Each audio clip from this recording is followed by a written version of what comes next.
Nunca vi uma dessas ao vivo na sombra. Eu também. Aliás, na sombra, porra. Caramba. O fogo parece até efeito de computação gráfica, né? Aham.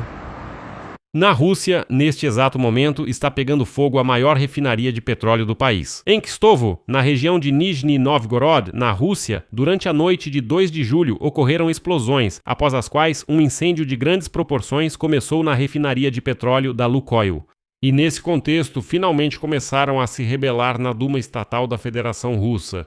A Rússia pode ficar sem pão. As autoridades russas estão escondendo a gravidade da crise de combustível no país. Essa foi a declaração do chefe do Comitê da Duma Estatal da Federação Russa para a Proteção da Família.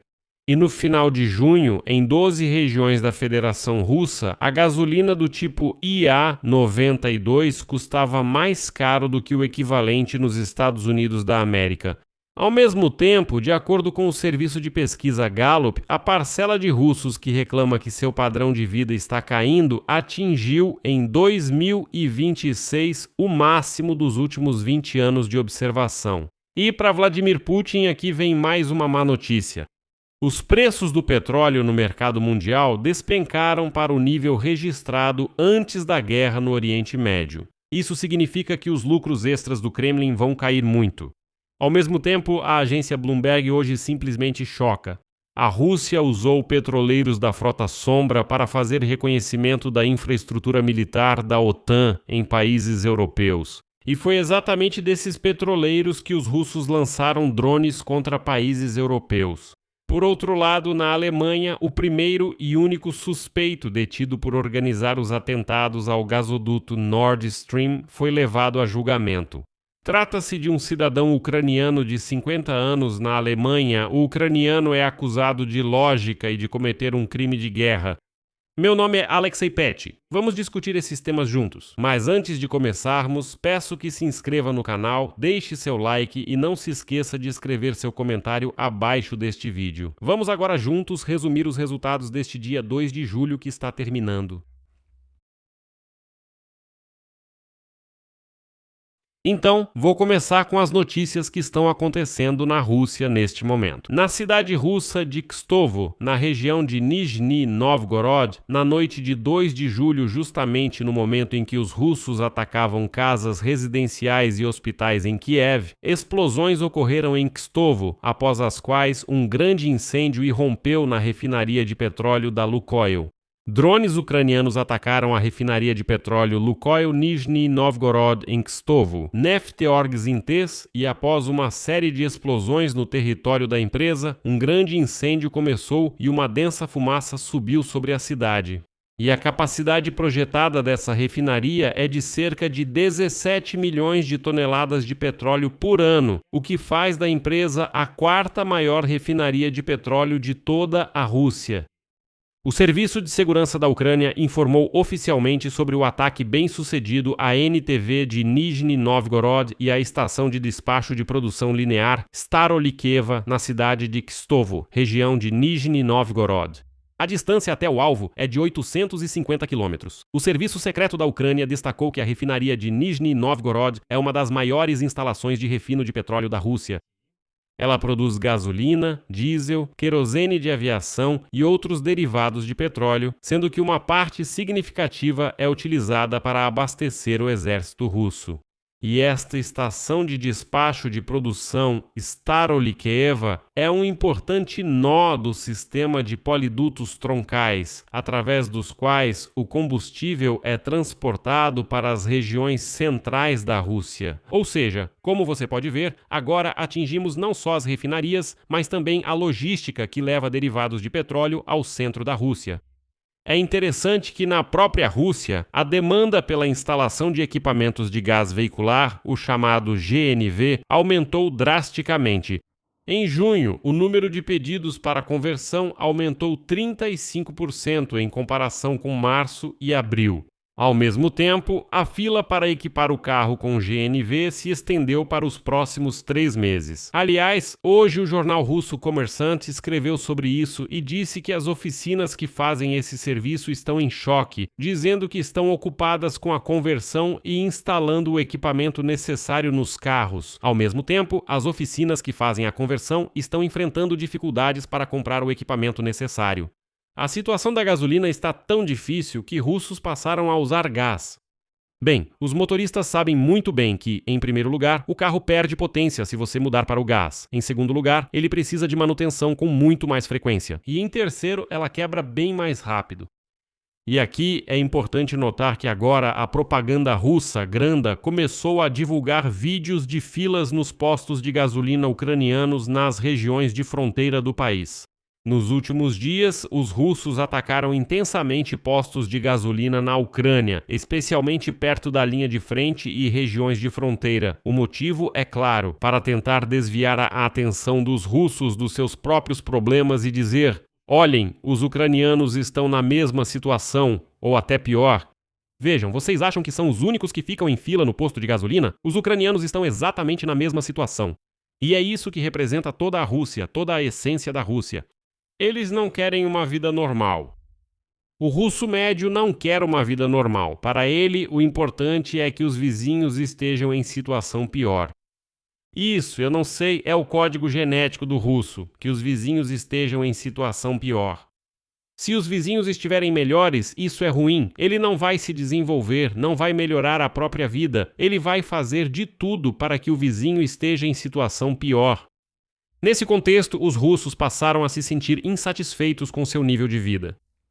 A porcentagem de russos que reclamam que seu nível de vida está caindo atingiu em 2026 o máximo dos últimos 20 anos de observação. Uma pesquisa do serviço Gallup mostrou isso. A seguir, vou citar o que eles disseram. Logo após o início da invasão em grande escala na Ucrânia, quando a Rússia esperava capturar Kiev, em poucos dias, a opinião pública dos russos se uniu em torno da bandeira, e as pessoas passaram a ver muitos aspectos da vida de forma significativamente mais positiva. Após 4 anos e meio, o pessimismo substituiu o otimismo inicial. As esperanças de um acordo entre Vladimir Putin e Donald Trump não se concretizaram. Cidades russas são atacadas diariamente por drones. E a inflação está acelerando, e de acordo com as próprias estimativas dos russos, a inflação é entre 2 e 2,5 vezes maior do que os números oficiais do Rosstat. Como resultado, o nível de confiança dos russos no exército e no governo sofreu a maior queda de toda a história das observações. A guerra entrou no cotidiano do russo. Está cada vez mais difícil para o Kremlin manter a ilusão de normalidade econômica. E então, de repente, começou uma confusão na Duma Estatal da Federação Russa. As autoridades russas estão escondendo a gravidade da crise de combustível no país, que surgiu devido aos ataques ucranianos às refinarias de petróleo. A chefe do Comitê da Duma Estatal para a Proteção da Família, Nina Astanina, declarou isso. Veja sua citação. Por que o vice-primeiro-ministro responsável não diz honestamente que quase 1/3 das refinarias de petróleo está fora de operação? E por que nem ele nem outros vice-primeiros ministros e ministros responsáveis pretendem adotar medidas emergenciais a esse respeito? Afinal, o país pode ficar sem pão, o que, em condições de sanções internacionais, é praticamente uma sentença de morte. Sobre o que ela está falando, você pode perguntar? A questão é que, antes disso, os agricultores das regiões do sul da Rússia começaram, por algum motivo, a reclamar da falta de combustível diesel. Também sobre o forte aumento dos preços desse combustível antes da campanha de colheita, ou seja, a colheita está próxima. E os agricultores simplesmente não têm combustível diesel, e por algum motivo eles reclamam disso. Dizem, onde está o combustível diesel? Lembro que as Forças Armadas da Ucrânia intensificaram os ataques às refinarias de petróleo russas. Como resultado, o refino de petróleo na Rússia Central praticamente parou, e a carga das refinarias caiu para o nível mais baixo desde 2009. Nesse cenário, mais de 40 regiões impuseram restrições oficiais à venda de combustível, incluindo os territórios ocupados da Ucrânia. Ao mesmo tempo, reclamações sobre interrupções reais, não apenas oficiais, no fornecimento, postos de gasolina vazios e fechados, vieram de 85 regiões da Federação Russa. Ao mesmo tempo, Vladimir Putin já havia reconhecido anteriormente que os ataques das forças armadas da Ucrânia à infraestrutura russa criam problemas e levam a uma certa escassez de combustível. Ao mesmo tempo, ele garantiu que, abre aspas, todas as instalações danificadas estão sendo restauradas rapidamente e está tudo funcionando normalmente. E, sabem, neste momento quero dizer a todos aqueles russos que assistem aos meus vídeos e que ousarem abrir a boca e escrever nos comentários que o que hoje voou sobre Kiev são ataques de retaliação. Ouçam com atenção. Existe um conceito chamado relação de causa e efeito. Eu recomendo que cada um de vocês procure no Google. Vocês provavelmente nem usam o Google, né? Mas em qualquer buscador digitem relação de causa e efeito. A inteligência artificial vai explicar o que é isso para vocês. Pois bem, foi exatamente a Rússia suja que em 2014 anexou a Crimeia e invadiu o Donbass. Foi exatamente a Rússia que, em 2022, iniciou uma guerra em larga escala contra a Ucrânia. Portanto, a Rússia é a agressora. E tudo o que a Ucrânia faz são contra-ataques. Tudo o que a Rússia faz. Isso são atos de agressão, aos quais a Ucrânia é obrigada a responder. É isso, ponto final. Tudo o que a Rússia faz é um ato de agressão, mas de forma alguma são ações de resposta. Ações de resposta seriam se a Ucrânia tivesse começado a guerra primeiro, se a Ucrânia tivesse atacado a Rússia primeiro. Se a Ucrânia ocupasse parte da Rússia, então todas as ações da Rússia seriam chamadas de resposta ou autodefesa. Atualmente, a Rússia é a agressora, agindo de forma selvagem e bárbara ao bombardear cidades pacíficas, atacar prédios residenciais, hospitais, entre outros alvos. Isso. E mais uma coisa, não precisa escrever. Onde vocês estavam durante 8 anos? A Ucrânia bombardeou Donbass por 8 anos, mesmo que isso seja verdade. Vamos supor hipoteticamente na sua cabeça que isso seja verdade. A Ucrânia bombardeou o Donbass. Que relação você tem com o Donbass ucraniano? Esse é o território de um Estado soberano para o qual vocês, selvagens e bárbaros, vieram e começaram a impor suas regras e a tomar territórios. Espero ter explicado tudo de forma absolutamente clara. E nesse contexto, a crise de combustíveis já elevou os preços nos postos de gasolina das regiões russas acima dos Estados Unidos, e isso afeta muito a economia.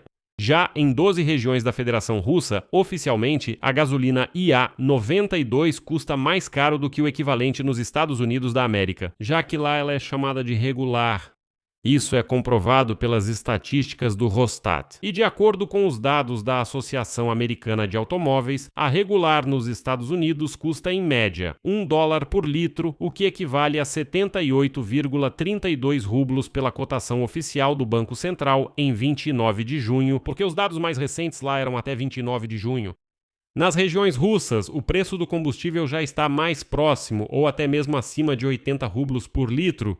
Por exemplo, na Kamchatka, a gasolina já está a 85,5 rublos por litro. No Daguestão, quase 90 rublos. Na Chechênia, um pouco mais de 90 rublos. E na República de Tuva, 97,5 rublos. Isso é o valor oficial.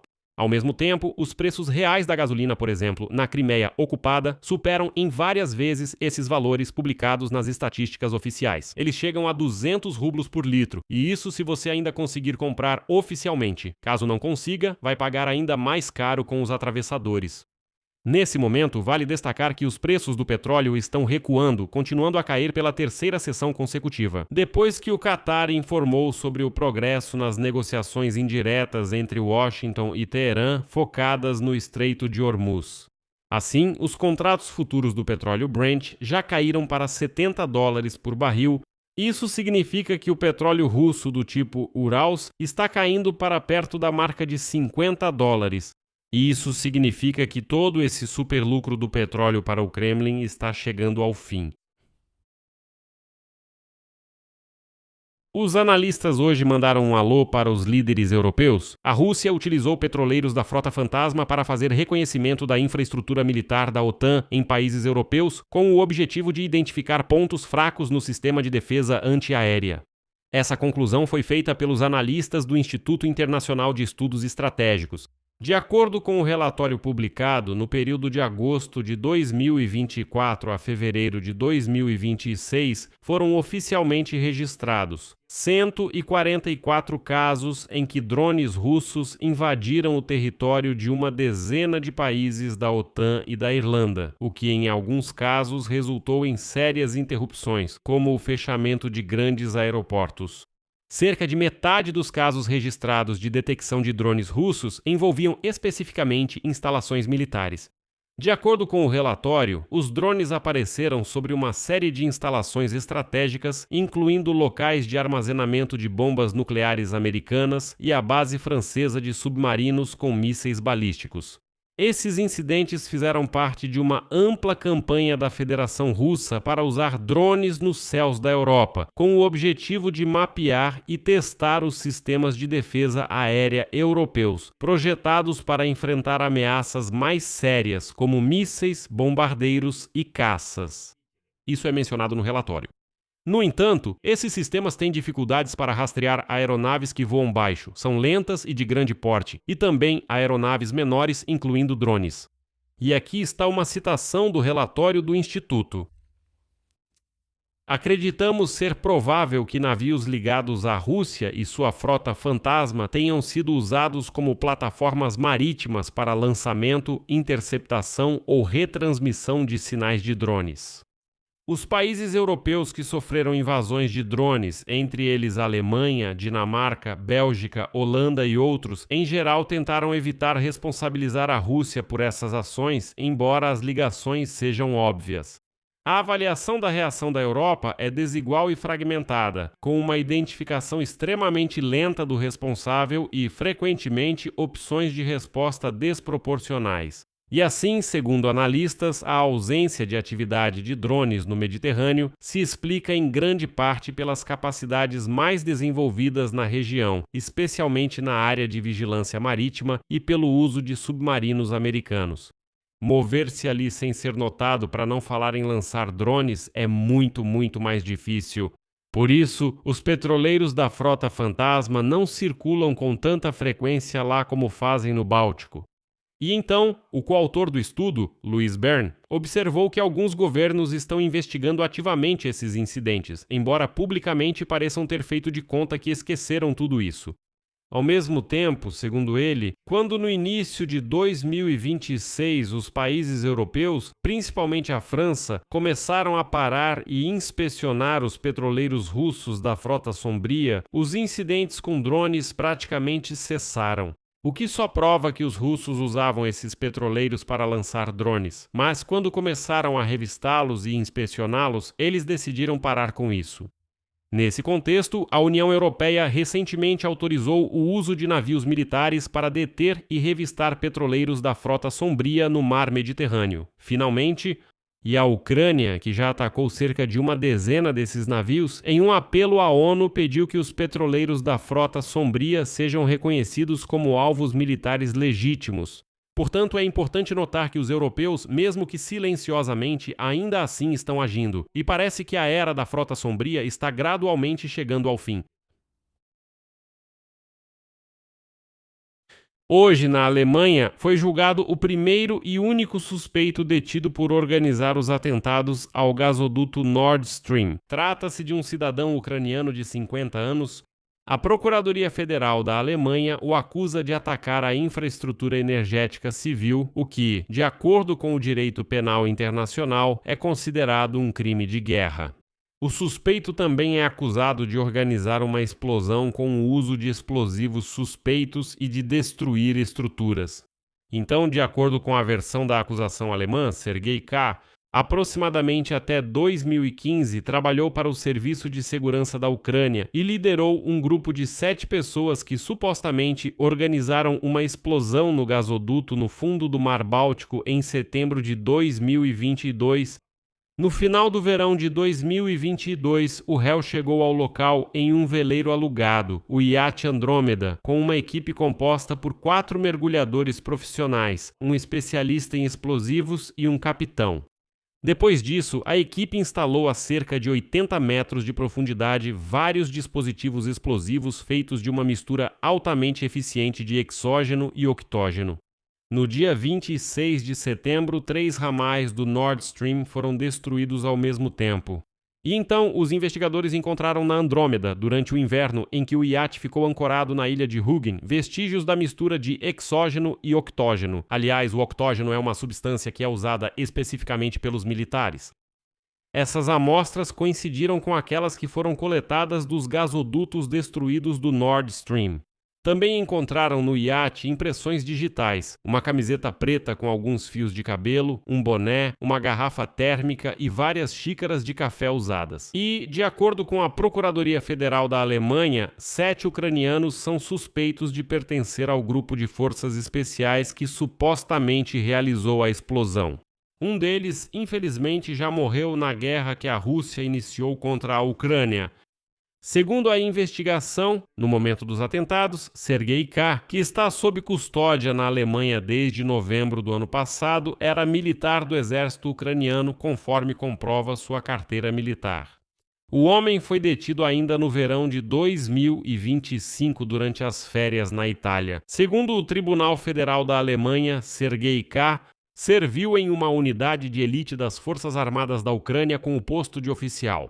E na decisão do Tribunal Federal da Alemanha de dezembro de 2025 foi dito que a sabotagem dos Nord Streams com alta probabilidade foi realizada a mando de um Estado estrangeiro, no âmbito de uma operação do Serviço Secreto. Bem, Serviço Secreto. De acordo com este documento, a responsabilidade por essas operações recai sobre órgãos estatais em Kiev. Na declaração publicada, os promotores da Alemanha dizem que o mandante da sabotagem foram, cito, órgãos estatais da Ucrânia. E, de acordo com o documento, por ordem de Kiev, os cúmplices deveriam realizar a explosão, com o objetivo de, cito, interromper completamente o fornecimento de gás por esses gasodutos e privar a Rússia da possibilidade de usar a receita do comércio de gás natural para financiar ações militares, o que é lógico. O próprio Sergei K. nega todas as acusações. Bem, e a Ucrânia, como vocês podem ver, ainda não comenta publicamente esse assunto. E, aliás, faz bem. Tenho certeza de que, em nível diplomático, as negociações sobre esse caso certamente estão acontecendo. Aqui vou deixar isso em aberto. Sua opinião, suas conclusões, escreva nos comentários abaixo deste episódio. Inscreva-se no canal, ative o sininho e não se esqueça de deixar o like. Por hoje é só. Se cuidem. Até mais.